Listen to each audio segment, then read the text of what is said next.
Voltamos ao debate sobre cobrança pelo uso da água no Espírito Santo, com a presença do vice-presidente da Comissão de Meio Ambiente da Federação das Indústrias do Espírito Santo, Roosevelt Fernandes, e do subsecretário de Estado de Meio Ambiente e Recursos Hídricos, Fábio Anetti. Subsecretário, o senhor estava falando sobre a questão da cobrança na bacia do Rio Doce, né? Isso. E nós tivemos a informação de que esse processo do comitê da bacia do Rio Doce, por ter uma influência muito grande do estado de Minas Gerais e por ter um número de municípios muito grande, essa pergunta é para os dois, houve uma representatividade ao final do estado do Espírito Santo muito pequena, fazendo com que as decisões passassem a se colocar em Minas Gerais. Olha, Almir, a bacia do Rio Doce, a representação do Espírito Santo foi muito valente. É importante registrar isso. O Espírito Santo possui setores do setor produtivo, né, muito bem organizados, né? O governo do Estado foi um governo que sempre trabalhou com uma parceria positiva com o governo de Minas Gerais e o governo federal. Então foi uma participação valente, foi uma participação respeitosa. O que tem que ser considerado é assim, a bacia do Doce é muito grande, bacia do Rio Doce. 86% da área da bacia está no estado de Minas Gerais, né? Então isso dá 14% da área da bacia no estado do Espírito Santo. Se a regra de distribuição dos membros do Comitê da Bacia do Doce obedecesse a essa proporcionalidade de área, realmente nós estaríamos muito prejudicados. Mas nós conseguimos aumentar o número de membros de representação do Espírito Santo, mesmo com essa disparidade em termos de proporção da área da bacia ser maior em Minas territorial. Já tem uma agência no Rio Doce? Já tem uma agência no Rio Doce. Uma agência de bacia, que é uma construção também acordada entre os dois estados e a Agência Nacional de Águas. Essa agência vai fazer o papel de executar aquilo que está definido no plano da bacia do Rio Doce. Vai fazer porque não foi implantada ainda, né? Exatamente. Porque não foi implantada. A agência existe no papel. A agência está criada formalmente, né? Ela já está criada, instituída para isso. Ela já tem o plano da bacia do Rio Doce em mãos. E ela agora precisa da definição e regulamentação dos mecanismos de cobrança para começar a gerar os recursos. Mas já está sendo cobrado, né? Na calha principal, sim. E que onde vai esse dinheiro? Pois esse dinheiro, ele vai, na verdade, para uma conta que é administrada pela agência. Na verdade, o mecanismo financeiro da calha principal é feito pela Agência Nacional de Águas. Mas então, todo o processo de boletagem, de emissão de boletos, de cobrança, a Agência Nacional de Águas, ela tem uma estrutura lá que faz isso.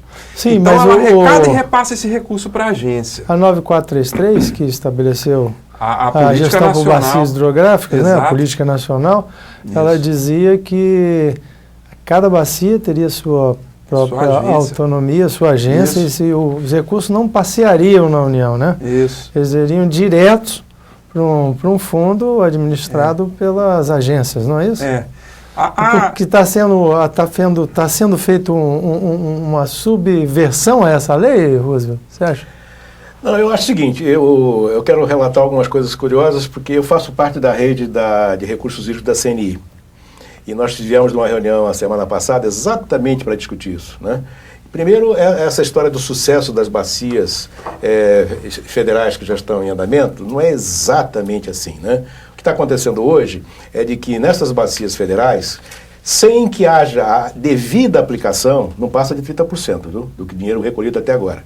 Isso é importante que a gente memorize, né? 30%. Não passa de 30% dos usuários. Não passa de 30% do dinheiro que foi arrecadado aplicado. Ou seja, de cada R$100, 30 foram aplicados, 70 continuam num chamado estoque para depois fazer, certo? Sim, mas esse estoque pelo menos é perceptível? Não, existe, quer dizer, não, exato, existe. Não é que alguém desviou, não é isso. Está lá, mas não foi aplicado. Então significa o quê? Que na realidade, esse sistema de recolher para aplicar tem esse problema. E se isso não bastasse, agora vem a novidade, há uma recomendação de que esses valores, os preços unitários, tenham aumento.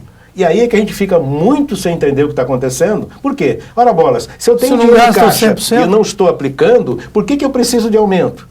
E aí eu entro naquela história que eu acho que é fundamental. Uma bacia tem que decidir o que ela precisa.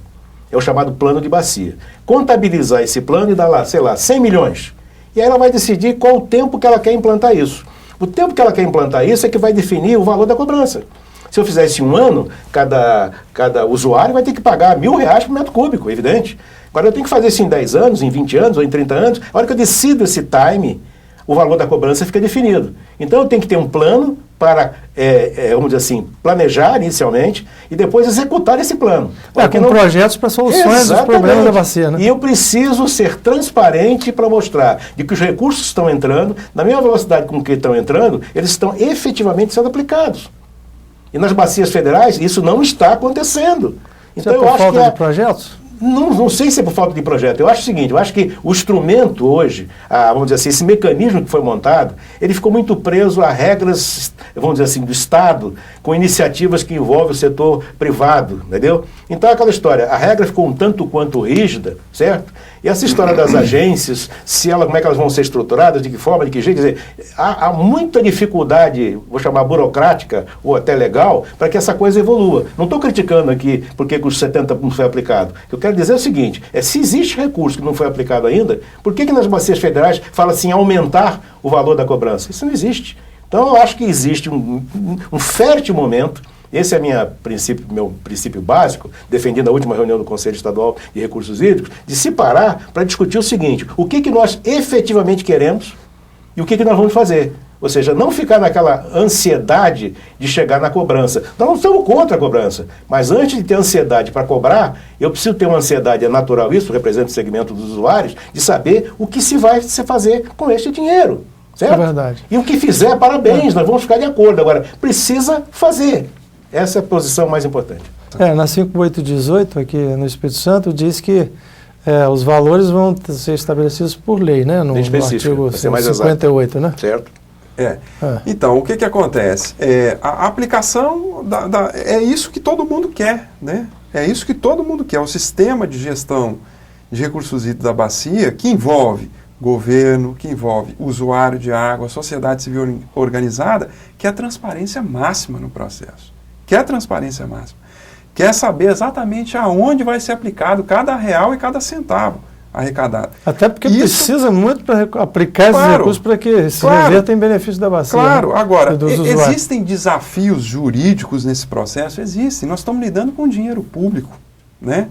Então, assim, trabalhar para ter uma agência cada vez mais eficiente, o que a gente quer é começar no Espírito Santo da forma mais eficiente possível, da forma mais ágil possível, em que você tenha um plano transparente, claro, objetivo, em que você tenha uma agência de bacia que trabalhe com contrato de gestão. É contrato mesmo, é contrato. E o que está faltando para isso, a gente conseguir chegar? Essa lei que está na PGE... Essa legislação, ela precisa de ser publicada, Os mecanismos e valores já estão sendo... foram aprovados para a calha principal do doce. Agora, isso foi discutido ao longo dos últimos 2 anos, teve diversas reuniões no âmbito dos comitês, teve algumas reuniões no Conselho Estadual de Recursos Hídricos. Na última reunião do Conselho Estadual de Recursos Hídricos, esses valores foram aprovados, né? Esses mecanismos foram aprovados.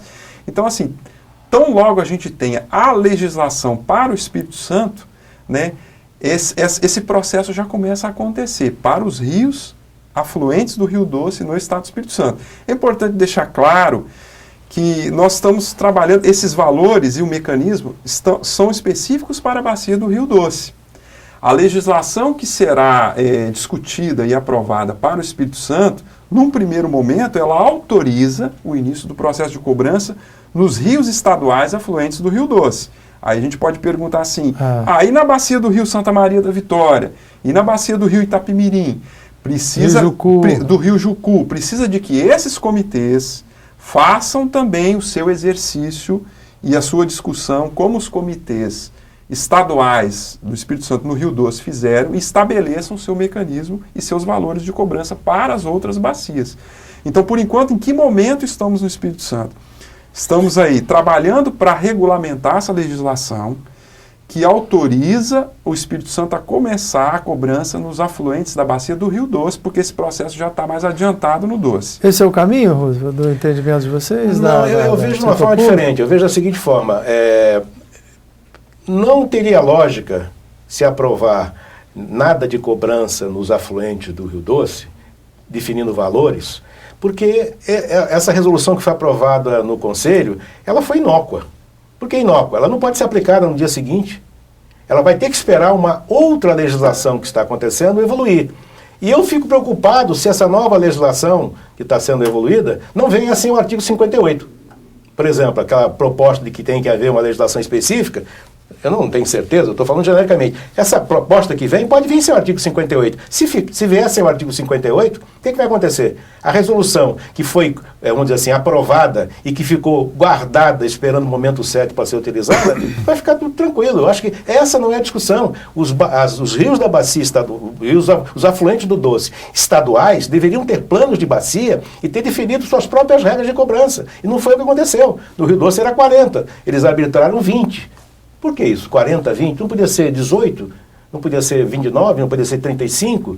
Então, se isso foi levado ao Conselho Estadual de Recursos Hídricos, era lá que tinha que ser discutido. E aqui, mais importante, foi a primeira vez que o assunto cobrança foi levado ao plenário, definição de valores, do Conselho Estadual de Recursos Hídricos. Era para ser dada uma discussão extremamente profunda a isso. E não foi o que aconteceu. Na verdade, um grupo que tinha maioria, parabéns ao respeito, né? Democracia é isso, resolveu dizer, não, vamos aprovar. E aprovaram. Quem presidiu foi o próprio Fábio, ele percebeu isso, deve ter percebido. Então foi, na verdade, vamos dizer assim, desceu-se morro abaixo com uma posição onde que não havia a sensibilidade de discutir, como era o caso. Tanto é que eu votei, me abstive de votar e declarei meu voto. Falei, olha, desta forma em que precisa fazer, sem explicar por quê, não bate com o meu raciocínio, meu modo de pensar. E, evidentemente, com o setor que eu represento. De todo o segmento empreendedor, todos se abstiveram de votar. Eu acho presentes. Assim que o ente do sistema soberano é o Comitê de Bacia. Concordo. E essa discussão se deu no âmbito do Comitê de Bacia. Nós temos que zelar por uma coisa no Brasil extremamente importante, que é o custo das coisas, né? Então, houve todo um esforço ao longo de 2 anos de discussão desse processo de cobrança. O processo amadureceu num grau suficiente. E por que não decidir?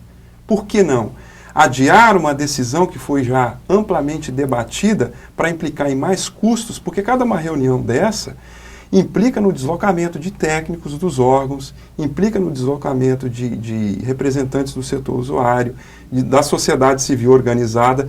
E o debate ocorreu. O debate ocorreu de forma muito profunda e ampla, aonde tem que ocorrer, que é no âmbito do Comitê de Bacia Hidrográfica. O comitê é soberano para isso. O comitê é soberano para isso. Bem, e não há nenhum impedimento, não há nenhuma incoerência em se discutir e já se preparar os mecanismos de cobrança e aguardar a legislação que vai regulamentar apenas o critério geral.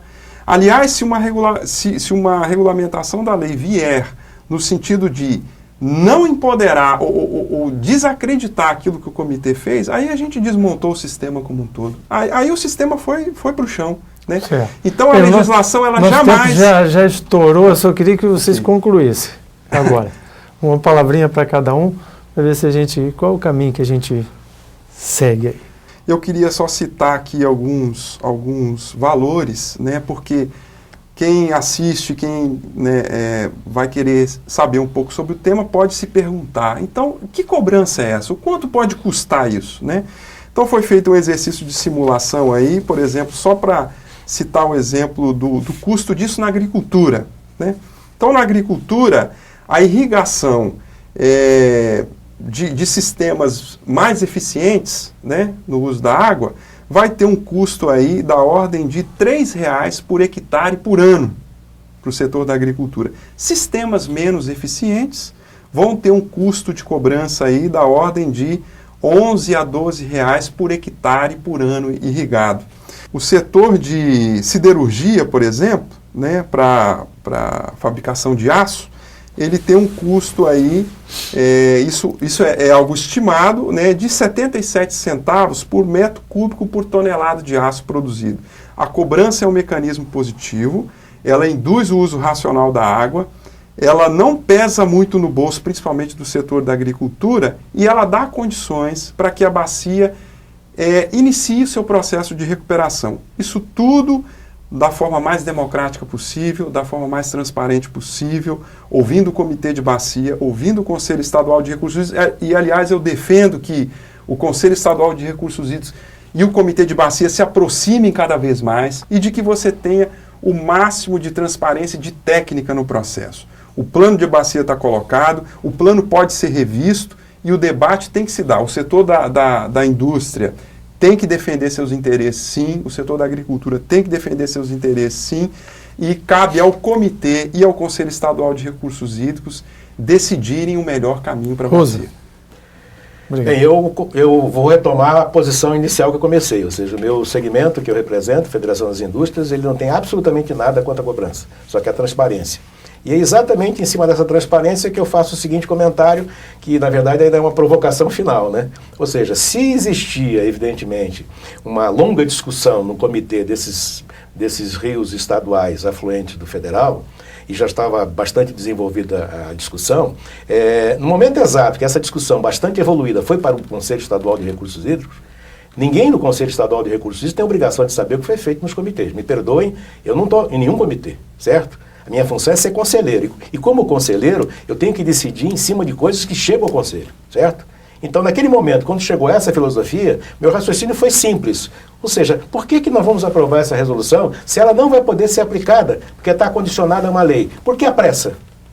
Não teria lógica a pressa. Podia esperar mais, ou seja, não há nenhuma previsão de quando a nova 5818 vai ficar pronta, então podia aprovar, podia demorar mais um mês, talvez, e voltar essa discussão com o comitê, etc. Ou seja, se aqueles pontos que ficaram claros, que deveriam ser rediscutidos dentro do Conselho, que voltassem ao comitê. Aí vem a história, mas o comitê tem competência para fazer. Me perdoem, o comitê tem competência de fazer, mas alguém colocou que essa competência vai ter que ser referendada pelo Conselho Estadual de Recursos Hídricos. Está na lei.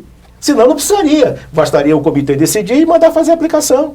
Então, uma vez que entrou o Conselho tem sim competência, não de voltar atrás, mas no mínimo, ninguém quis voltar atrás, no mínimo, sugerir ao comitê, analise com reflexão sobre os pontos de vista que este Conselho colocou.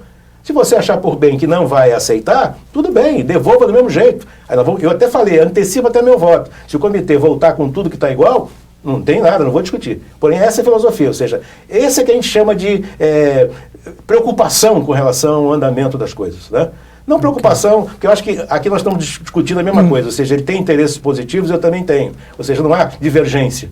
Nós temos que convergir as convergências, né, vamos dizer assim, no sentido de que a coisa fique mais clara. O objetivo final é comum, é recuperar a bacia hidrográfica. Aqui ninguém está defendendo a posição contra outra. O objetivo é único, mas a gente tem que talvez entender a dinâmica de implementação exatamente, é isso aí. Tenha a necessidade de se aproximar cada vez mais. Mas esse é o nosso trabalho. É o nosso também. Faz parte do processo democrático, a gente espera que isso se resolva de uma forma que atenda a todos os integrantes, né, da forma melhor, e com uma certa agilidade, porque a água não espera, né? Ela vai passando. Ela passa. Ok, muito obrigado a vocês, a presença de vocês, e nós vamos estar acompanhando esse processo. Muito obrigado.